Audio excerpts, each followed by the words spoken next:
Hello friends, आपका स्वागत है हमारे यूट्यूब चैनल स्टडी समथिंग पे। जैसा कि मैंने आप लोगों को 18 तारीख को हुए एग्ज़ाम के बाद आपको मैंने ग्रेजुएशन पार्ट थर्ड के रिलेटेड 8वां पेपर जो एग्ज़ाम होने वाला था 21 जनवरी को, मैंने उसके रिगार्डिंग आपको सजेशन दिया था। तो यह सजेशन पूरा 110% काम किया। मैंने जो जितने भी प्रश्न दिए थे, लगभग सभी के सभी प्रश्न वही आए हैं। आपको पता होगा कि आपको 10 प्रश्न मिलते हैं और 10 में से आपको 5 अटेम्प्ट करने हैं। जो मैंने जो प्रश्न दिए हैं, 9 ही प्रश्न आया है इस बार बीएनएमयू के द्वारा एग्जाम में। हालांकि 10 प्रश्न आने चाहिए थे, लेकिन 9 प्रश्न ही आया है। तो इससे आपको ज़्यादा टेंशन नहीं लेना है कि अगर 9 प्रश्न में से ही मेरे 7 प्रश्न इस बार देखने को मिले हैं। तो मैं आपसे इतना ही आग्रह करूंगा, तो आपने अगर जिनका एग्जाम 23 और 25 जनवरी को होने जा रहा है, 23 जनवरी को जीएस का पेपर है, तो जीएस पेपर के रिलेटेड मैंने हालांकि सस्पेक्टेड सब क्वेश्चन तो नहीं दिए हैं, लेकिन मैंने बहुत सारे क्वेश्चन अपलोड कर दिए हैं। उसका मतलब एक लिस्ट बना हुआ है जिसमें कि 2012 से लेकर के 2018 तक हुए सभी क्वेश्चन दिए गए हैं। तो चलिए हम पहले देख लेते हैं, आज की इस मूल बिंदु पर हम चलते हैं। इसमें से कितने प्रश्न आए जो कि हूबहू आज के प्रश्न में आए थे। देखिए, पहला प्रश्न आया था कि अमेरिकी स्वतंत्रता संग्राम के प्रभाव की विवेचना करें। देखिए, मैंने 4 दिन पहले ये प्रश्न दिया था, बहुत इंपॉर्टेंट से प्रश्न दिया था, और पूरे पूरे 7 प्रश्न आए हैं मेरे ही वीडियो से। मैंने 11 प्रश्न दिए थे, उनमें से 7 प्रश्न आए हैं। आपका मुझे उम्मीद है कि 5 ने आपने तो कम से कम 5 तो किया ही होगा, और इतना ही करना भी है। तो इसमें पहला प्रश्न पूछा गया था, अमेरिकी स्वतंत्रता संग्राम के प्रभाव की विवेचना करें। यह मैंने अपने वीडियो के 7वें नंबर क्वेश्चन पे दिखाया था। अब क्वेश्चन नंबर 2 देखिए, प्रजातंत्र के बारे में जैक्सन के विचार का परीक्षण करें। इसमें देखिए 2 प्रश्न आया था, क्वेश्चन नंबर 8 और क्वेश्चन नंबर 10 में जो मैंने लिखाया था, सेम टू सेम वही प्रश्न आ रहे हैं। तो मैं आपको अंतिम में दिखाने वाला हूँ वो भी पीडीएफ भी जो मैंने आपको दिए थे। ये है क्वेश्चन नंबर तीसरा पूछा गया था कि अमेरिका में गृह युद्ध के कारण की विवेचना करें। तो यह भी पूछा था, ये मैंने क्वेश्चन नंबर 1 में ही दिया था, और ये क्वेश्चन नंबर 3 में यहाँ पे आया हुआ है।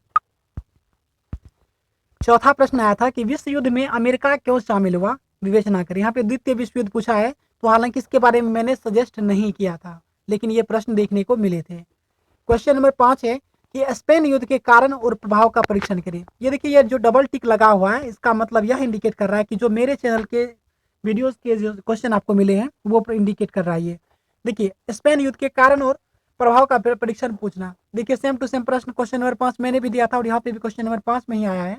खैर, नंबरिंग से आपको कोई लेना देना नहीं है। आपका जो है स्पेन युद्ध के कारण पूछा था, तो मैंने वहाँ पे अमेरिका और स्पेन युद्ध के बारे में बताया था।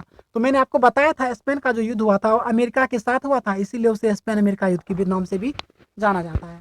तो ये प्रश्न भी सेम टू सेम मिला। क्वेश्चन नंबर 6 देखिए कि अमेरिका में विश्व शक्ति के रूप में अभ्युदय पर एक लेख लिखिए। मतलब कि अमेरिका एक विश्व शक्ति के रूप में किस प्रकार आया, वह पूछा गया था। क्वेश्चन नंबर 6 में ये है। अब क्वेश्चन नंबर हम 7 देखेंगे ना।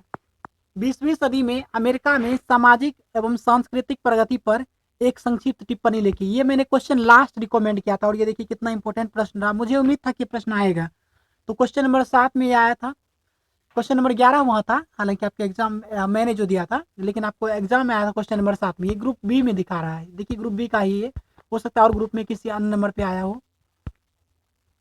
क्वेश्चन नंबर 8 देखिए कि पेरिस शांति समझौता में विल्सन की भूमिका का परीक्षण करें।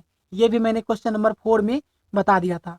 ओवरऑल अगर देखा जाए तो 9 प्रश्न में से 7 प्रश्न आए हैं। तो ओवरऑल देखा जाए पूरा 110% मेरे ही सजेशन से क्वेश्चन आए हैं। अगर आपका एग्जाम बचा हुआ है, जिनका एग्जाम 23 और 25 जनवरी को है, तो वीडियो के डिस्क्रिप्शन बॉक्स में लिंक दिया हुआ है बहुत सारे वीडियोज का। आप वीडियो को अंत तक देखिए, बहुत सारे क्वेश्चन भी डील हो जाएंगे। और देखिए, बहुत ही इंपॉर्टेंट प्रश्न था, अमेरिका में 1929 के महान आर्थिक मंदी के प्रमुख कारण का वर्णन करें। तो देखिए, यह भी प्रश्न आ गया था, ये मैंने क्वेश्चन नंबर 2 में कराया था। अब मैं आपको दिखा रहा हूं मैंने जो प्रश्न दिया था। तो देखिए, पहला प्रश्न मैंने दिया था कि अमेरिका के गृह युद्ध के 3 प्रश्न ही जनरली बनते हैं, या तो कारण पूछ लिया जाता है, या परिणाम, या प्रभाव, या उसमें लिंकन की क्या भूमिका रही थी, यही पूछा जाता है। तो इनमें से आपको कारण और प्रभाव पूछा, तो क्वेश्चन नंबर 1 तो ऐसे पूछा जा चुका है। 1929 में अमेरिका की आर्थिक मंदी के कारण, स्वरूप और परिणाम, यही 3 प्रश्न पूछे जाते हैं। तो पूछा गया था कारण, तो आपने इसे अच्छा ढंग से किया होगा, और बहुत ही इंपॉर्टेंट प्रश्न है। दोस्तों, एक बात बताते हुए मुझे खेद हो रही है कि मैंने 21 तारीख को जो है ना एग्जाम होना था, मतलब जो आज एग्जाम हुआ है, मैंने एक रात्रि पहले 20 तारीख को ही मैंने बहुत सारे इंपॉर्टेंट क्वेश्चन को अपलोड करना चाहा। मैंने अपलोड में भी लगा दिया, लेकिन तकनीकी गड़बड़ी होने के कारण ये सारे वीडियोस अपलोड नहीं हो पाए। पूरे पूरे 3 प्रश्न मैंने बहुत अच्छे ढंग से एक्सप्लेन करके दिया था, और तीनों तीनों सॉलिड प्रश्न सब पूछे गए। इस बात की मुझे बहुत ही अफसोस हो रहा है कि काश कि वो आप लोगों को मिल गया होता तो आप लोग बेहतर और कर लिए होते। तो खैर कोई बात नहीं, जो चला गया उसको सोचना नहीं है। क्वेश्चन नंबर 5 का जो एग्जाम, अब मतलब पेपर 5 का जो एग्जाम होगा सबसे लास्ट दिन हिस्ट्री ऑनर्स वाले छात्रों के लिए, मैं उनको एक सलाह देना चाहूँगा कि जो जितने भी मैंने सजेशन की वीडियोस दे रखे हैं आपको, उन सारे प्रश्नों को आप देखेंगे और इसके साथ साथ मैंने उसके रिलेटेड कुछ इंपॉर्टेंट क्वेश्चन के आंसर भी दिए हैं, तो आप उस वीडियोस को भी देख लीजिए, बहुत ज़्यादा लाभ मिलेगा। अब मुझे आप फीडबैक के रूप में बता सकते हैं कि मेरा ये सजेशन कितना अच्छा लगा आप लोगों के लिए और आप लोगों के लिए कितना लाभदायक रहा।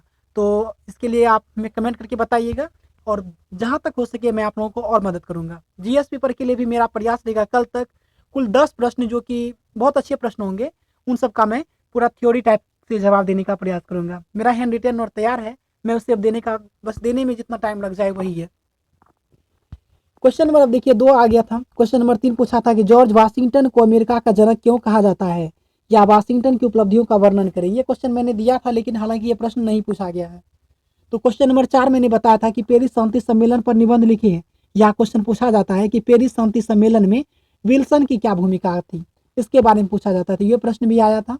क्वेश्चन पूछा था कि अमेरिका स्पेन युद्ध, हालांकि आपको क्वेश्चन ये पूछा गया था कि स्पेन युद्ध का क्या कारण था, लेकिन यहाँ पे अमेरिका स्पेन युद्ध के नाम से भी जाना जाता है। कारण है कि यह युद्ध जो हुआ था स्पेन में अमेरिका के विरुद्ध ही हुआ था, क्योंकि अमेरिका का एक क्षेत्र, मतलब अमेरिका क्यूबा में अपना साम्राज्य स्थापित करना चाहता था, क्योंकि क्यूबा को ही विश्व में चीनी का कटोरा कहा जाता है। तो क्यूबा में गन्ना का खेती होता था और उस गन्ने की खेती पर जो था अमेरिकी लोग वहाँ का गन्ने की खेती करते थे। इससे स्पेन सरकार को बड़ा एतराज रहता था। तो यही कारण अमेरिका और स्पेन के बीच युद्ध हुआ था, तो जिससे कि स्पेन युद्ध या स्पेन गृह युद्ध के नाम से भी जाना जाता है। क्वेश्चन नंबर 6 पूछा, देखिए कि थियोडर रूजवेल्ट की राष्ट्रपति के रूप में मूल्यांकन, तो ये प्रश्न नहीं पूछा था। क्वेश्चन नंबर 7 पूछा गया था कि अमेरिकी स्वतंत्रता संग्राम के कारण प्रभाव का वर्णन करें। क्वेश्चन नंबर 8 है राष्ट्रपति के रूप में जैक्सन का मूल्यांकन करें, लेकिन आपसे पूछा गया था जैक्सन के प्रजातंत्र, ठीक है, और मैंने दिया था जेफरसन के प्रजातंत्र, तो दोनों लगभग कॉमन ही है, तो ये प्रश्न आया था। और क्वेश्चन पूछा जा गया था 20वीं सदी में अमेरिका की सामाजिक और सांस्कृतिक प्रगति का परीक्षण करें, तो हालांकि ये प्रश्न आया था। क्वेश्चन नंबर 9 नहीं आया था जो मैंने दिया था। तो ओवरऑल मैंने 11 प्रश्न दिए थे, उनमें से आपको 7 प्रश्न देखने को मिले, जबकि आपके एग्जाम में 10 प्रश्न पूछे जाते हैं लेकिन 9 प्रश्न ही पूछे गए। तो इतना ही इस वीडियो में, बस इतना ही नोटिफिकेशन मैं आप लोगों को देने के लिए आया था कि जितने भी मैं क्वेश्चन दे रहा हूँ बहुत इंपॉर्टेंट सा प्रश्न है। अब ये ऐसा मैं दावा नहीं करता हूँ कि आप ये जो एग्जाम होगा उसमें भी सारे सारे प्रश्न मेरे वीडियो से ही आएंगे। हो सकता है कि एग्जाम से पहले मेरा क्वेश्चन कोई वरिष्ठ अधिकारी देख ले और क्वेश्चन पैटर्न चेंज हो जाए, तो ऐसा मैं नहीं कहता कि यही प्रश्न आएंगे, लेकिन उम्मीद है कि जितने भी प्रश्न मैंने दिए हैं पिछले साल के, मैंने क्वेश्चन बैंक को फॉलो करते हुए आप लोगों को देने का प्रयास किया है, और यही मेरा अपना भी स्ट्रेटेजी रहा है। मैं भी कोई अलग से स्ट्रेटेजी नहीं बनाता, मेरा भी यही स्ट्रेटेजी रहा है कि क्वेश्चन बैंक को मैं देखता हूँ और उसी के आधार पे अपने मैं आने वाले एग्जाम के लिए प्रिपरेशन करता हूँ। तो मेरे पास जो जानकारियाँ थी मैंने आपके साथ शेयर किया। कमेंट करके बताइए हमें कि आपको यह वीडियो कैसा लगा, और इसी तरह की वीडियो अगर आपको चाहिए तो हमारे चैनल से जुड़े रहिए, और लिंक वीडियो के डिस्क्रिप्शन बॉक्स में मैं दे दूंगा, वहाँ से देख सकते हैं। अगर आपको इसके रिलेटेड कोई भी क्वेरी है तो मेरा व्हाट्सअप नंबर जो कि इसी वीडियो के डिस्क्रिप्शन बॉक्स में दिया हुआ है, वहाँ पे आप जाके मुझसे मैसेज कर सकते हैं।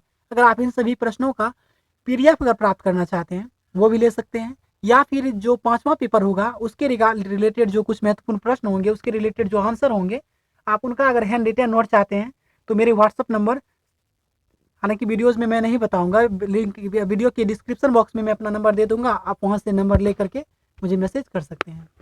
चलिए मिलते हैं हम आपको अगली वीडियो के साथ, तब तक के लिए धन्यवाद।